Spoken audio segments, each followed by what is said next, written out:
Može. Počele su pripreme reprezentacije, 3 dana trenirate sa hrvatskim reprezentativcima, sutra vas očekuje prijateljska utakmica. Kako ste zadovoljni, kako teku pripreme?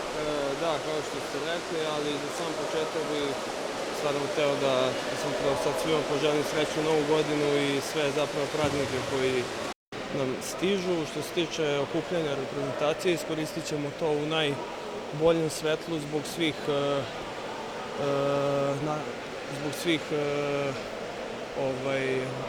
takmičenja koje nas čekaju u budućnosti.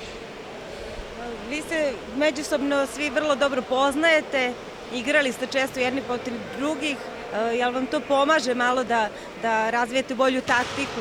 Definitivno da.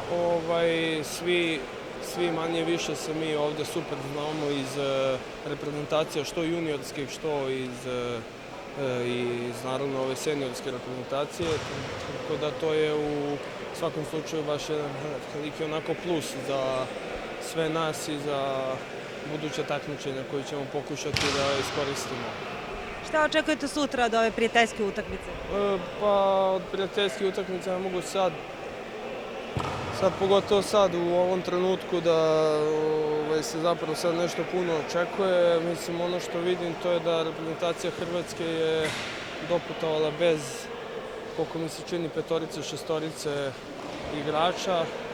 Tako da u svakom slučaju očekujem onako prijateljski lep meč, onako da fino startujemo sa 2022. godinom.